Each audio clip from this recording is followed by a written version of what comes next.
Bill Gates পৃথিবীর সব থেকে ধনী ব্যক্তি। তাকে একবার এক সাংবাদিক প্রশ্ন করেছিলেন যে আপনার কি মনে হয় এই পৃথিবীতে আপনার থেকেও ধনী কোনো ব্যক্তি আছে? তখন বিল গেটস একটু ভেবে উত্তর দিয়েছিলেন যে হ্যাঁ, একজন আছে, এবং আমি আজীবন চেষ্টা করলেও তার থেকে ধনী হতে পারবো না। বিল গেটস এর মুখে এই কথা শুনে সাংবাদিকের মুখটা একদম হা হয়ে গেল। সাংবাদিক অবাক হয়ে জিজ্ঞেস করলেন যে কে সেই ব্যক্তি যার আপনার থেকেও বেশি ধন সম্পত্তি আছে? তখন বিল গেটস একটা গল্প শোনায় ওই সাংবাদিককে। সেই গল্পটা বেশ কিছু বছর আগে। তখন বিল গেটস হয়ে ওঠেনি, অর্থাৎ পৃথিবীর সব থেকে ধনী ব্যক্তি হয়ে ওঠেনি, তাকে পৃথিবীর সবাই চিনত না। তখন সে একজন সাধারণ বিজনেসম্যান, এবং সে কোথাও একটা ট্রাভেল করতে গিয়ে নিউ ইয়র্ক এয়ারপোর্টের সামনে এক খবরের কাগজ বিক্রেতাকে দেখেন, এবং খবরের কাগজ বিক্রেতাকে দেখে তিনি এগিয়ে যান একটা খবরের কাগজ কিনবেন বলে। গিয়ে একটা খবরের কাগজ হাতে নেন। হাতে নিয়ে যখন টাকা দিতে যাবেন, সেই মুহূর্তে বিল গেটস লক্ষ্য করেন যে তার পকেটে খুচরো পয়সা নেই। ভাবা যায় বিল গেটস এর কাছে পয়সা নেই। যাই হোক, তো খুচরো পয়সা নেই দেখে উনি খবরের কাগজটা ফিরিয়ে দিতে যান খবরের কাগজওয়ালাকে। কিন্তু খবরের কাগজওয়ালা তখন বলেন যে এটা আমার লাগবে না, তুমি নিয়ে যাও।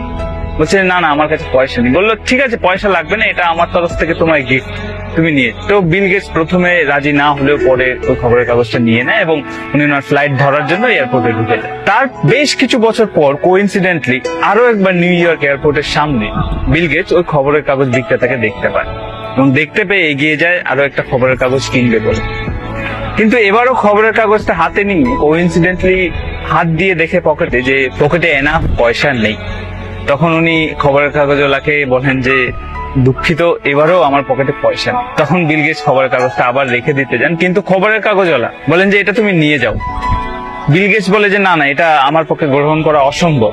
বলছে এটা তুমি নিয়ে যাও, কোনো চিন্তা করো না, আমি আমার লাভের অংশ থেকে এটা দিয়ে দেবো, আমার কোনো ক্ষতি হবে না। তো বিল গেটস একটা না না এই করে খবরের কাগজটা নিয়েই নেয়, এবং আবার ফ্লাইট ধরতে চলে যায়। তারপর কেটে যায় প্রায় 15টি বছর। এখন 15 বছর পর বিল গেটস এই পৃথিবীর সব থেকে ধনী ব্যক্তি। পৃথিবীর সবাই তাকে চেনে, তার নাম জানে। এবং সেই সময় তার হঠাৎ করে মনে পড়ে ওই খবরের কাগজওয়ালার।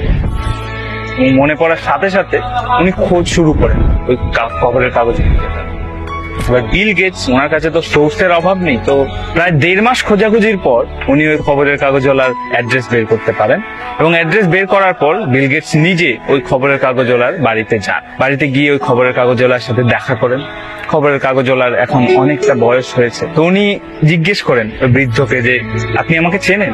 বৃদ্ধ খবরের কাগজওয়ালা উত্তর দেয় যে হ্যাঁ চিনি, আপনি বিল গেটস।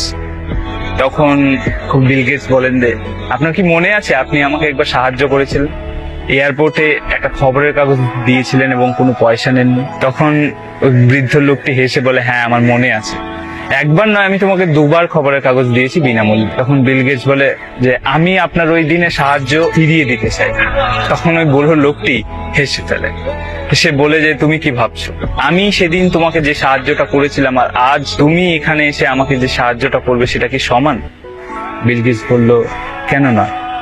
তখন ওই ব্যক্তিটি বলেন যে সমান হতে পারে না, কারণ আমি তোমাকে সেদিন যখন সাহায্য করেছিলাম তখন আমার কাছে দেওয়ার মতো কিছু ছিল না, আমি তখনও দরিদ্রই ছিলাম।